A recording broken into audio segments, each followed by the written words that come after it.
ભક્તજનો એક વખત જોરદાર તાળીઓના ગડગડાટ સાથે આપણે આ કથા ગંગાને વધાવી લઈશું. ખૂબ આનંદ આનંદ અને આનંદ સાથે આ કથાનું આપણે શ્રવણ કરી રહ્યા છીએ ત્યારે વક્તાશ્રી પણ આપણને ખૂબ રસાળ અને મીઠી મધુર શૈલીમાં આપણને સૌને હમણાં મને તો એમ થતું હતું કે જાણે અહીંયા છપૈયા જ ઊભું થઈ ગયું હોય એવા રૂડા દિવ્ય દર્શન આ સભા મંડપમાં થતા હતા. वाला भक्तजनों, हम महिलाओं के विषय में शास्त्रों में कहा गया है कि संस्कृता स्त्री परम शक्ति है. सदगुरु અહીંયા આપણે અત્યારે ખૂબ સુંદર મજાનો આ કથા ગંગામાં આપણે શ્રવણ કરી રહ્યા છીએ ત્યારે એ દરમિયાન અહીંયા જ્યારે કથા ચાલતી હતી ત્યારે પૂજ્ય ગુરુજી એમની સાથે પૂજ્ય કાંતાબેન સર્વે સાંખ્યોગી બહેનો અને આ યજમાન ભક્તોએ આ શ્રી સ્વામિનારાયણ મહિલા સંસ્કાર કેન્દ્ર આયોજિત પ્રાર્થના મંદિર પંચ દશાબ્દી એવં મહિલા સત્સંગ પર્વ વિસંતિ મહોત્સવના ઉપક્રમે આપણે સુંદર મજાનું અહીંયા વૃક્ષારોપણ અને સ્વચ્છતા અભિયાન સરકારની સાથે ખંભે ખંભો મિલાવી આપણે દેશની કંઈ યત કિંચિત આપણે સેવા નોંધાવી શકીએ એ માટે આ મહોત્સવને ઉપક્રમે એ સ્વચ્છતા અભિયાન અને વૃક્ષારોપણ રાખેલું. એ જ રીતે આજે સવારમાં આ ઉત્સવ નિમિત્તે પૂજ્ય બેને ગાયોનું પૂજન કર્યું, ગૌ માતાનું, અને એમને ઘાસચારો પણ આ ઉત્સવ નિમિત્તે પૂજ્ય સાંખ્યોગી બહેનોના હસ્તે અને યજમાન ભક્તોના હસ્તે ત્યાં ગાયોનું પૂજન અને ઘાસચારો અર્પણ થયેલા છે. વાલા ભક્તજનો, ખૂબ સુંદર મજાના એક પછી એક કાર્યક્રમો આપણે અહીંયા માણવા છે ત્યારે સદગુરુ શાસ્ત્રીજી ધર્મજીવનદાસજી શાસ્ત્રીજી મહારાજે જેમ આ સંપ્રદાયમાં ગુરુકુલોની સ્થાપના કરી અને એક અદ્ભુત ક્રાંતિ કરી એ જ રીતે આપણા વાલા વાલા ગુરુજી પરમ પૂજ્યપાદ લીલાબાઈએ પણ શ્રી સ્વામિનારાયણ મહિલા સંસ્કાર કેન્દ્ર ઊભા કર્યા અને બહેનોની આધ્યાત્મિક માર્ગે ઉન્નતિ થાય એ માટે અદ્ભુત ક્રાંતિ આ સંપ્રદાયમાં પૂજ્ય લીલાબાઈએ કરી છે. તો એક વખત જોરદાર તાળીઓના નાદથી આપણે એમના કાર્યોને વધાવી લઈશું. તમે બધા દરરોજ દર્શન કરો છો અહીંયા કે આ ઉત્સવનું એક માધ્યમ છે, પણ એ માધ્યમ દ્વારા એના ઉપલક્ષમાં કેટલા સામાજિક કાર્યો પણ થઈ રહ્યા છે. વાલા ભક્તજનો, પ્રારંભમાં કહીએ ત્યારે અનેક મુશ્કેલીઓ પોતે નિડરતાપૂર્વક અને બાહોશતાથી અડીખમ ઊભા રહી અને દયાળુતાની મૂર્તિ સમા પોતે પોતાની મર્યાદામાં રહી શ્રીજી આજ્ઞા અનુસાર એના સમાધાન કરતા કરતા આજ અહીંયા સુધી પહોંચ્યા છે. આજ દેશ વિદેશમાં વિચરણ કરી હજારો મુમુક્ષુ જીવાત્માઓને એમનું પોષણ કર્યું છે અને હજી પણ કરતા રહે છે, જેનું તાદ્રશ્ય દર્શન આજે આ સભા મંડપમાં આપણે સૌ નિહાળીએ છીએ. બીજું, પૂજ્ય લીલાબાઈએ સતત ગામડાઓમાં શહેરોમાં વિચરણ કરી મારા જેવા 35 બહેનોને શ્રી લક્ષ્મીનારાયણ દેવ શ્રી હરિકૃષ્ણ મહારાજની ગોદમાં બેસાડ્યા છે. ત્યારે કહેતા આનંદ આજ એ પણ થાય કે અમદાવાદની પાવનકારી ભૂમિ સંવત 1885ની સાલમાં વરની વેશે મહારાજ શ્રી સ્વામિનારાયણ ભગવાન નીલકંઠ વરની વેશે આ અમદાવાદની ધરામાં સૌ પ્રથમવાર પધાર્યા. ત્યારથી લઈને સંવત 1886 સુધીમાં મહારાજ ધામમાં સિધાવ્યા ત્યાં સુધીમાં 26 વાર આ અમદાવાદની ભૂમિને શ્રીજી મહારાજે પોતાની પદરસથી અંકિત કરેલી છે. અને એમાંય વિશેષ વાત કરું તો આ નિકોલ ગામ થઈને મહારાજ જ્યારે આ બાજુ વહેલાલ ને જેતલપુર એ બાજુ જતા ત્યારે આ નિકોલ ગામ ઉપર થઈને જ અહીંયાથી મહારાજ નીકળેલા અને એવી પાવન ધરામાં બેસીને આજે આપણે મહારાજના દિવ્ય મંગલકારી કથાઓનું રસપાન આપણે કરી રહ્યા છીએ. ત્યારે વાલા ભક્તજનો, આપણે અહીંયા શ્રી નરનારાયણ દેવની છત્રછાયામાં બેઠા છે. આ સત્સંગનો અખાડો ખૂબ સુંદર મજાનો પૂજ્ય લીલાબાએ માંડ્યો છે. ત્યારે પૂજ્ય લીલાબાની અમૃતવાણી સાંભળી એમના સમાગમથી લક્ષ્મીનારાયણ દેશમાં એકલું જ નહીં, કેવળ લક્ષ્મીનારાયણ દેશમાં નહીં પરંતુ આ નરનારાયણ દેશના સાનિધ્યમાં પણ પૂજ્ય બહેનના સમાગમથી 20 થી 25 જેટલા સાંખ્યોગી બહેનોએ જીવન સમર્પિત કર્યું છે. એ પણ આપણા માટે ગૌરવ લેવા જેવી બાબત છે. તો વાલા ભક્તજનો, અત્યારે પૂજ્ય ગુરુજી આપણી સભામાં પધાર્યા છે ત્યારે એક વખત જોરદાર તાળીઓના નાદથી આપણે તેમને વધાવી લઈશું અને પૂજ્ય બહેનના પૂજન માટે જે ભક્તોને અહીંયા આહુત કરું તે ભક્તજન બહેનો ઝડપથી અહીંયા પૂજનનો લાભ લેવા માટે આવશે.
રે ધન્ય આજની ઘડી, આજની ઘડી રે ધન્ય આજની ઘડી, આજની ઘડી રે ધન્ય આજની ઘડી, આજની ઘડી રે ધન્ય આજની ઘડી, મેં નિરખ્યા સહજાનંદ ધન્ય આજની ઘડી, મેં નિરખ્યા સજાનંદ ધન્ય આજની ઘડી, મેં નિરખ્યા સહજાનંદ ધન્ય આજની ઘડી, મેં નિરખ્યા સજાનંદ ધન્ય આજની ઘડી, આજની ઘડી રે ધન્ય આજની ઘડી, આજની ઘડી રે ધન્ય આજની ઘડી.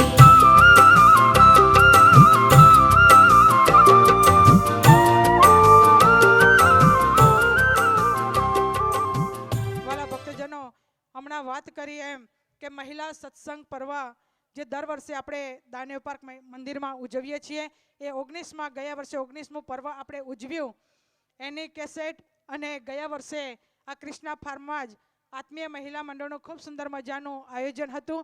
તો એ ઉત્સવની કેસેટ, એ બંને કેસેટનું આપણે વિમોચન તરફ આગળ જવું છે. ત્યારે life and death are two sides of the same coins. વાલા ભક્તજનો, મૃત્યુ એને કોઈ દિવસ આપણે પાછું પણ વાળી શકતા નથી અને મૃત્યુને આપણે ટાળી પણ શકતા નથી. પરંતુ પ્રભુ સ્મરણ, સેવા અને સંત સમાગમથી જરૂર એને આપણે મંગળ બનાવી શકીએ છીએ. ક્યારેક એમ થાય કે આપણે જૂની કથા ફરીવાર સાંભળવી છે, ત્યારે એ દિવ્ય કથાને કેસેટોમાં જેમને રેકોર્ડ કરી છે, તો એ કેસેટોનું આપણે અહીંયા વિમોચન.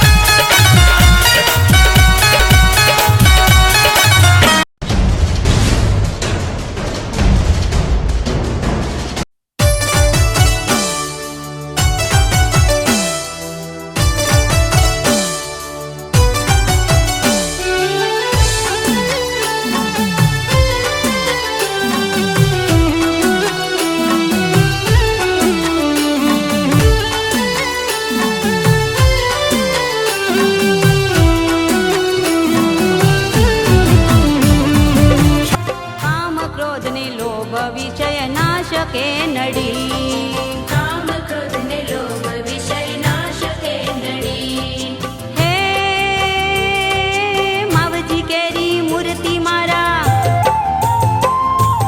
માવજી કેરી મૂર્તિ મારા હૃદયમાં ખડી, મેં નિરખ્યા સહજાનંદ ધન્ય આજની ઘડી, મેં નિરખ્યા સજાનંદ ધન્ય આજની ઘડી, મેં નિરખ્યા સજાનંદ ધન્ય આજની ઘડી.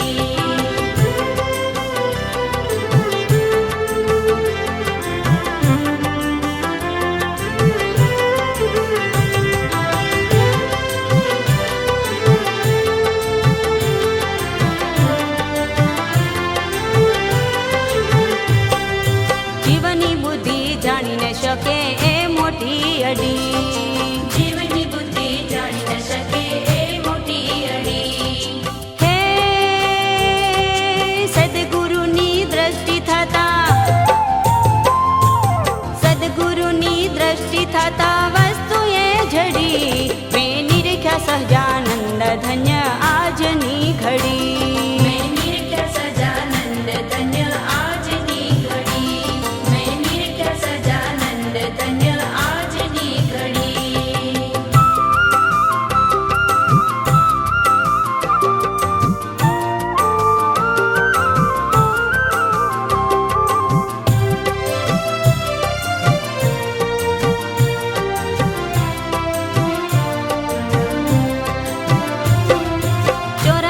ચૌખાણમાં હું તો થાક્યો આથડી, 84 ચૌખાણમાં હું તો થાક્યો આથડી, હે અંતર હરીશું એકતા થતા, અંતર હરીશું એકતા થતા દુઃખ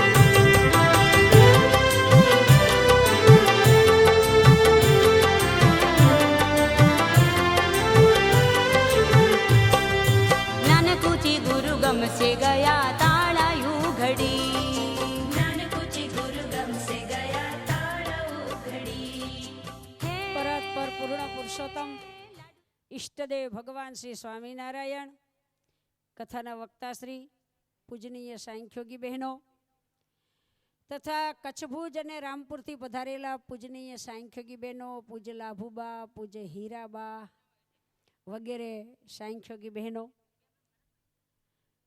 તથા યજમાનો, વાલા બહેનો, આજે આ વિસંતી મહોત્સવ ઉપક્રમે જ્યારે શ્રીમદ સત્સંગી જીવનની કથા ચાલી રહી છે અને આ કથામાં તો મહારાજના ખૂબ ચરિત્રો આવે છે, આપણે સાંભળીએ છીએ. પણ આપ સૌ જાણો છો કે જ્યારે આપણે આવો મહોત્સવ આદર્યો છે ત્યારે એમાં થોડી વિધિ વિધાન પણ આવે. એ તો મહારાજ બહુ ઉત્સવ પ્રિય હતા અને બહુ જ વિવેકી, સમજણવાળા, બહુ જ વિધિ વિધાન સાથે મહારાજ હરિભક્તોને બિરદાવતા, એનું સન્માન, બીજું ત્રીજું આપણા સંપ્રદાયની પ્રણાલી કે આપણે જાણીએ છીએ. તો હમણાં આપણે દીકરીઓને આશીર્વાદ આપ્યા. અત્યારે આપણે ભગવાન સ્વામિનારાયણના માધ્યમથી અમે અને તમે ભગવાન સ્વામિનારાયણના માધ્યમથી યોગમાં આવી ગયા અને ભગવાનનું ભજન કરીએ છીએ. તો આપણે મહારાજની આજ્ઞા પાળીએ અને મહારાજને રાજી કરીએ, એ જ મોટામાં મોટો સંસ્કાર કર્યાવર છે. તો આ દીકરીઓને આશીર્વાદ આપ્યા. બીજું કે હમણાં આપણે કેસેટનું વિમોચન કર્યું. દર વર્ષે આપણે પર્વ કરીએ છીએ ને, એ પર્વની કેસેટ 19મા પર્વની ખૂબ સરસ રીતે રેખાબેને ઘનશ્યામ લીલામૃતની કથા કરી છે. એનું આજે વિમોચન થયું. કદાચ સ્ટોરમાં પણ મુકાણી હશે અને યુટ્યુબમાં આપણા દરેક ઉત્સવો મુકાઈ ગયા છે. જે તમારા હાથમાં હોય તો બધા કથાનો લાભ લેજો. અને ગયા અધિક મહિનામાં આ જ જગ્યાએ આપણે કથા કરી હતી, એ કથાનું વિમોચન પણ અત્યારે આપણે કર્યું. તે પણ સ્ટોરમાં હશે કા યુટ્યુબમાં પણ હશે અને એ કથાનો ઘરે બેઠા બેઠા તમે બધાએ ખૂબ લાભ લેજો. આમ તો શાસ્ત્રની કહેવત છે કે સજાતિથી સજાતિમાં સમાસ થાય. બહેનોની કથાથી બહેનોને બહુ સમાસ થાય. માટે સાંખ્યોગી બહેનોની કથા તમારે યુટ્યુબ દ્વારા, કેસેટો દ્વારા કેમ પ્રત્યક્ષ સાંભળવી અને સાંભળીને જીવનમાં ઉતારવી. તો વાલા બહેનો, ભગવાન ખૂબ રાજી થાય. અને ખરેખર ભગવાનના ચરિત્રો તો આપણે ખૂબ સાંભળતા હોઈએ, શાસ્ત્રોમાં ખૂબ વાંચતા હોઈએ, પણ એ જો સાંભળી અને ખાલી વાંચી નાખીએ તો એનો કોઈ અર્થ નહીં. પણ જીવનમાં ઉતરવું પડે. પહેલાં તો આપણે માનવતા શીખવી પડે, સંપ રાખતા શીખવો પડે. ઘરમાં કેમ રહેવું, પરિવારમાં કેમ રહેવું, કુટુંબમાં કેમ રહેવું, સાસુ વહુને સંપીને રહેવું વગેરે એક સમજણ છે. સમજણનો જેનો સત્સંગ હોય એ સત્સંગ એને બહુ સુખી કરે. બરોબર? સંસ્કાર, સમજણ, વિનય, વિવેક, આ બધું શીખવાનું. બરોબર?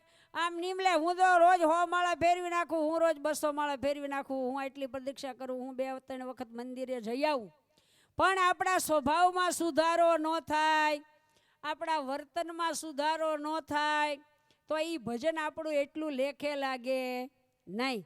માટે જે ભગવાનના ભક્ત હોય, જે ભગવાનને માનતા હોય, તમે માળા પ્રદક્ષિણા પૂજા પાઠ કરતા હોય તો એની સાથે એ જીવન બહુ સારું કહેવાય. પણ સ્વભાવ, વર્તન અને વાણી તે પણ આપણા સારા જોઈએ. બરોબર? અહીંયા કઈ આ લોકમાં આપણે 1,00,000 2 લાખ વર્ષ રહેવા આવ્યા નથી. માટે એવું સારું, આમ તો આપણે હલકી વસ્તુ ક્યાં કઈ ગમે, ભારે માયલી જ ગમે. કપડાં કેવા ગમે તમને, ચંપલ કેવા ગમે, સાડી કેવી ગમે. હા, ઘણાયને તો પોતાને બહુ સારું ગમે પણ કોક સારો સાડલો ન પહેરે તોય ન ગમે. બરાબર? એક વખત હું ગઢડા પ્રદક્ષિણા કરતી હતી ને, ગઢડા રહેતી જ થઈ. પછી તમારા બધાના પ્રતાપે હારા હારા હાડલા છે. જો હારા હારા હાડલા, અમારા અરુણાબેન રાદડિયા વરહમાં 500 હાડલા કરાવી દે. લ્યો, એટલે કેવા હારા હારા હાડલા. પહેલા હું એવું કરતી હતી કે મારા 7-8 હાડલા ઉતરી જાય ને તે 7-8 હાડલાનો હું 5 હાડલા બનાવી દઉં. 7-8 હાડલા હોય ને તો ઓલાને થીંગડું ઓલાને મારું, ઓલાને થીંગડું ઓલાને મારીને 5 હાડલા હારા થઈ જાય. 7 હાડલાના 5 હાડલા થઈ જાય. પછી મંદિરે પ્રદક્ષિણા કરતી હતી, એક બેન મને મળ્યા. મને કહે વાહે થીંગડા કેમ દીધા છે? મેં કીધું ફાટી ગયા તે થીંગડો દીધું. તે મને કહે લો 100 રૂપિયા. આ છે ને ફાટલો હાડલો કોઈ દી પહેરી મંદિર આવતા નહીં. એટલે આમ કહેવાનું હું તો તમને એ કહું છું, બધાને સારું બહુ ગમે એમ. તો આપણને વસ્તુ સારી ગમે, સાડલા, કપડાં, ખાવા પીવાનું બધાને બહુ સારું ગમે, બરોબર. તો આપણું જીવન સારામાં સારું જીવવું, બરોબર. કોકને નડતરૂપ થાય એવું જીવન આપણે શું કામ જીવવું જોઈએ? માટે જીવન પણ ભારે માયલું જીવવું. વ્રત ઉપવાસ કરો તોય ભારે માયલા, પુણ્યદાન કરો તોય ભારે માયલું, સ્વભાવ રાખવા તોય ભારે માયલા. સારામાં સારા ભગવાનને, ભગવાનના ભક્તને ગમે એવા નડતરૂપ કચરો વાળીને ઘર સાફ કરી, વાસણ ઉટકીને બધું સાફ કરી, કપડાં ધોઈને બધું સાફ કરીએ તો નડતરૂપ સ્વભાવ હોય ને એ આ કથા વાર્તા રૂપી સાવરણી છે. આપણા સ્વભાવ, આપણું વર્તન, આપણી વાણી ફેરવી અને બહુ શ્રીજી મહારાજને ગમે ને એવું કરવું જોઈએ. તો આપણે ભગવાનના ભક્તો કહેવાય. એના કથાનું માધ્યમ આ હરિભક્તોની સદલક્ષ્મી આવા વપરાણી, આવા ડોમ નાખ્યા, એનું માધ્યમ ઈ આપણામાં ભક્તિ વધે, આપણા નડતર સ્વભાવ જાય અને આપણું જીવન સારું સંસ્કારમય બને. એવા જો આપણા જીવન બની જાય તો આ બધોય બહેનોનો દાખલો સફળ. હવે એક ભગવાનની તમને સરસ વાત કરું. જો ભગવાન પ્રત્યક્ષ છે એવી વાંકાનેરના છગનભાઈ ઝવેરી તે સોનાનો ધંધો કરતા હતા. હું જે તમને કોઈ દી વાત કરું ને દ્રષ્ટાંત દાખલો ન હોય, સત્ય બની ગયેલી ઘટના હોય. તે જ્યારે જ્યારે વિદેશ જાય એટલે મૂળી દર્શન કરવા આવે ઘનશ્યામ મહારાજના. તો કાયમને માટે વિદેશથી આવે અથવા તો વિદેશ જવું હોય તો મૂળી દર્શન કરીને પછી જાય. તે એક દિવસ મૂળી ઘનશ્યામ મહારાજના દર્શન કરતા હતા સભા મંડપમાં. તે ઘનશ્યામ મહારાજ બોલ્યા કે અમારે સોનાના તોડા પહેરવા છે, અમારે સોનાના તોડા પહેરવા છે, તોડા પહેરાવો. પેલો છગનભાઈ જોવા માંડ્યા શેરી કોઈ, લે આ કોઈ નથી ને કોણ બોલ્યું? ફરીને અવાજ આવ્યો, અમને સોનાના તોડા પહેરાવો. મનમાં થઈ ગયું લે આ તો ઘનશ્યામ મહારાજ બોલે છે.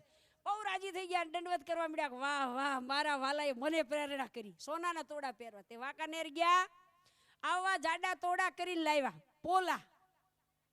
પોલા તોડા કરી અને લાવ્યા. બ્રહ્મચારીને કીધું કે લ્યો ઘનશ્યામ મહારાજને પહેરાવ્યા. પછી દર્શન કરતા ત્યાં ઘનશ્યામ મહારાજ શું બોલ્યા કે ભગત તમને અમે ઓછું આપ્યું છે? તે પોલા તોડા કરીને લાવ્યા, અમે તમને ઓછું આપ્યું છે? પોલા તોડા કરી લાવ્યા, નક્કોર તોડા લાવો. પછી તોડા પાછા લઈ ગયા ને તરત બહુ રાજી થઈ ગયા. વાહ, ભગવાને કેવી પ્રેરણા કરી. નક્કોર તોડા કરી અને લાવ્યા અને ઘનશ્યામ મહારાજને પહેરાવ્યા. છગનભાઈ ઝવેરીએ વાંકાનેરના, અને એ તોડા અત્યારે હાલમાં હજી ઘનશ્યામ મહારાજ પહેરે છે. હમણે 6 મહિના પહેલા અમે મૂળી દર્શન કરવા ગયા હતા. જો હીરાબા સાક્ષી બેઠા, મારા લાભબા હીરાબા જો અહીં બેઠા.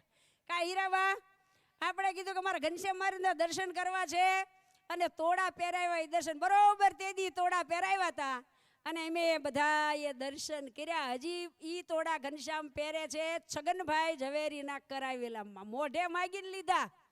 આપણો જો ભાવ હોય ને તો મહારાજ આવી રીતે આપણી સેવા અંગીકાર કરે છે. એવા પ્રત્યક્ષ મૂર્તિ હોય ને, પટમૂર્તિ હોય કે ગમે તે આરસની ધાતુની મૂર્તિ હોય, પણ એમાં ભાવ રાખવો ભગવાનનો. આ મૂર્તિમાન ભગવાન છે તો એટલું ફળ મળે.